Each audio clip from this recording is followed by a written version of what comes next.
In this video, we're going to talk all about how to pick the right guitar or how to know if you have the right guitar if you already have a guitar. The number one thing is you want it to stay in tune.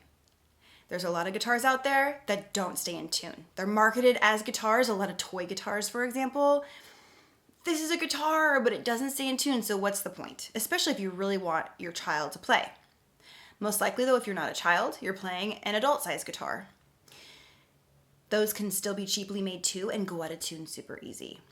So the way you can find out if it stays in tune, if you already have a guitar or if you're in a music store, let's say you're in the market for a guitar, tune the guitar, or if you don't know how to tune the guitar yet, in the music store, ask someone to tune it for you, or watch the video in Module 1, how to tune a guitar. So you can figure out how to tune a guitar that way and tune it up, and then strum it a bit. If you don't know how to play a chord, it doesn't matter, just strum it. Strum it in. With my pick. And if it goes out of tune, like that, you go to tune it again, you find the strings are not where they're supposed to be, then if it went out of tune that fast, you should probably have a different guitar. A lot of guitars that don't stay in tune, they'll literally go out of tune the moment you tune them or after playing them for a little bit. And you really don't want to have to tune it all the time. I mean, you can if you want to, but sometimes they'll go out of tune in the middle of a song. Like, you really don't want that. When you're trying to really learn guitar and play songs, you don't want to stop in the middle and have to tune a guitar. So, and if you need help, there's always, like, Guitar Center, for example. They're so helpful. Don't be shy. Ask them, hey, what's a really affordable guitar here that stays in tune and has all the qualities that I'm about to tell you about? A new guitar should have the qualities that I say. Not all new guitars, though, will stay in tune. It depends. If it's a super cheap guitar, like cheap, it might not. So you want to ask these questions, like, first of all, like, will it stay in tune? You know, is it reliable in that way? The action. The action is how high or low the strings sit on the guitar, on the fretboard, okay? Mine are pretty good. I don't have to press down too hard to play the guitar. If your action is high, you really don't want that. That means the strings are farther away. They might be up here a little bit. That means you have to press hard, so much harder just to play and get a note out. And that will wear you out. That will make you want to quit before you even start. It's so hard to play. So if you already do have a guitar, you want to get that checked out. You know, especially if you feel like after practicing a while, it's like, man, I'm really struggling. You might want to get that checked out at a music store. And they'll tell you, you know, this is a little too high. Or sometimes when it's a little too low, that the strings are like more close to the fretboard, you'll hear a lot of buzzing sounds or a lot of dead sounds like this. And even if you're just with no hand on there, but you'll hear like dead sounds or buzzing sounds. And so you want to make sure the action is good, especially if it's too high, especially because as a beginner, you're already it's going to be a little bit difficult to press down the strings. You just don't want to have it be way more difficult than it has to be. So just know it will be challenging. It will, especially at first, but the action being super high is not going to help that whatsoever. So if you already have a guitar, you know, take it into a music shop if you're concerned that it might be too high and have them check it out, and definitely, you know, test out the tuning.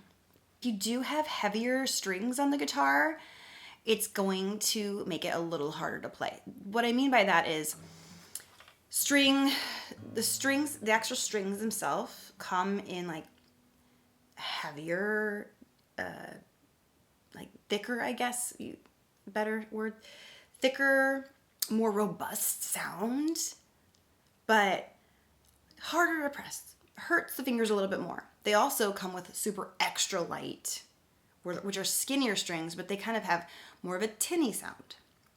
Not as full, the lighter the string, the easier it's going to be to press down, but too light doesn't sound as good. But you can start with extra light if you want. I play light, Strings just, I think with my guitar, I think it sounds great still, and they're not, the extra light would be too light.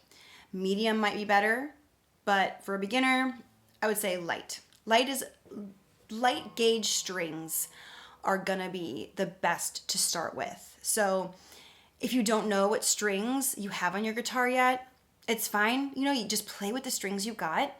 Honestly, heavier strings, even though they're a little harder to play, will make you a better guitar player later. It'll make going to any other guitar seem easy, and it'll strengthen your hand so much faster if you really want to do that. But eventually you're going to want to change your strings. You want to change your strings depending on how much you play kind of often. So when you do change your strings, if you don't know if you have heavy strings or not yet, or if you don't know if the guitar you buy has that, then when you, like a month from now or 2 months, depending on how much you play, you go to change the strings, which I'll show you, then you're going to want to put on light strings. Okay? But if you already know you have light strings, you're good. Through my experience with teaching hundreds of students so far, light gauge strings are really great to start with. You can always up it from there. But if you already have a heavier gauge string, it's not gonna be the end of the world either. And another thing is you wanna make sure you have all 6 strings on your guitar. You want all 6 strings. So if you're missing a string, you're gonna wanna get a string to replace it and put it on. Because what we're gonna do, we're gonna use all 6 strings, so you want all of them. You also wanna make sure you have all your frets, okay? So these are called frets, these things. Sometimes guitars, older guitars, you know, maybe they've been used a lot, traveled a lot, they might be missing 1 or 2 or whatever. It was a hand-me-down. So you wanna make sure if any of these are missing, you're gonna want those, okay? So make sure that you just bring it to a guitar shop, have them fix that up for you, because that's probably a little bit too complicated for a beginner to do on their own. And even the strings too, I'm going to be posting a how to change your strings video, but I know a lot of beginners don't even want to do that themselves. You can easily take it to a music shop and they'll do it for a pretty low price. And it's not that pricey of a thing if you don't want to do it yourself. But I will include a video in this where you can, if you really want to. I changed my own strings, but at first I didn't. I would have other people do it. As we progress, you know, we can, you know, do what we want to do. We can keep taking it to the music shop or do it ourselves. It just depends on what you prefer, but you can do both. Taking it to music shop will be a little bit more pricey just because you have to pay for the strings and for them to do it, but it's still really not that expensive if you don't feel like changing your own strings. You also want to make sure you have the right size and fit for the guitar. If you just have a guitar sitting around and you want to play it, that's fine. You don't need to make sure it's this or that, but if you're going to buy a guitar, I'm a smaller person. I'm 5'2". So if I have another guitar, where's it? Right here. This acoustic guitar is pretty large. I have this ring light, so you're gonna see the reflection here.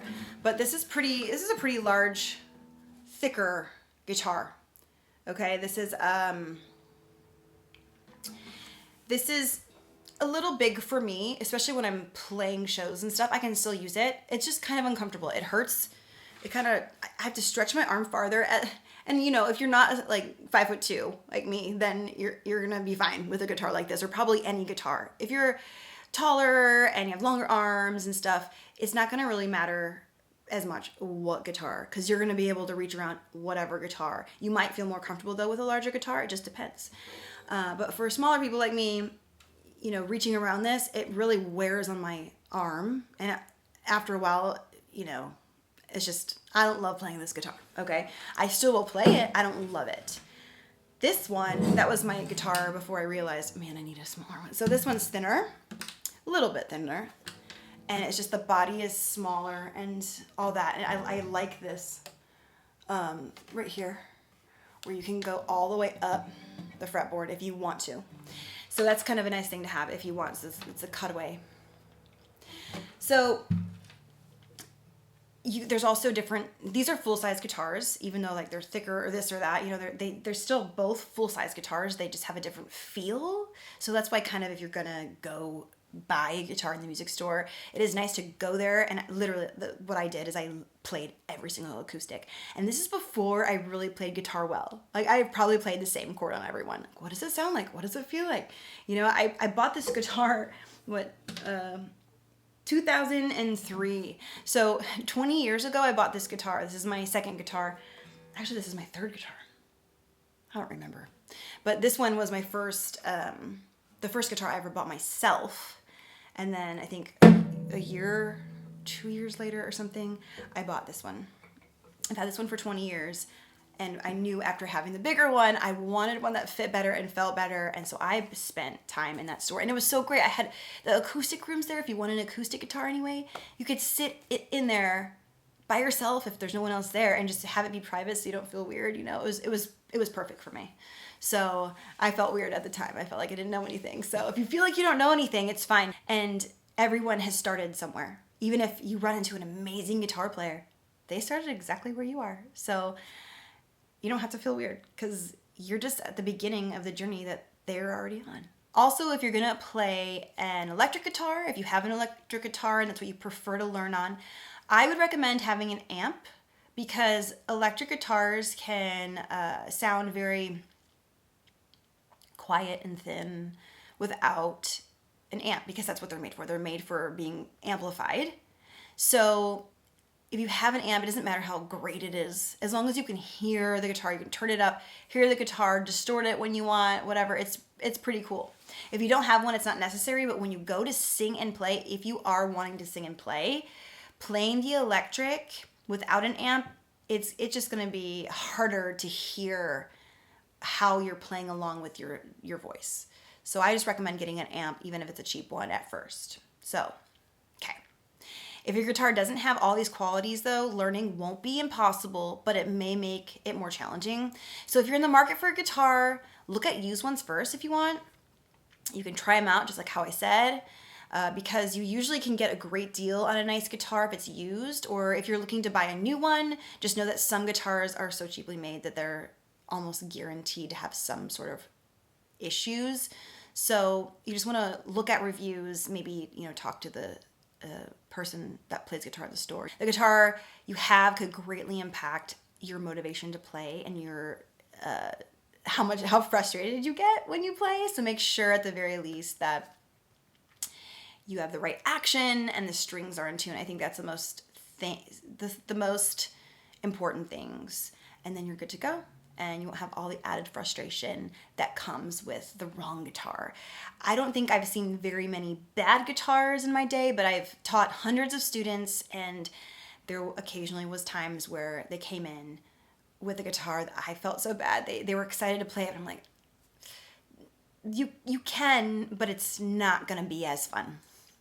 So just make sure that you're starting off on the right foot. And you have a great guitar to start with that doesn't have to be expensive, but just good quality enough to sound great.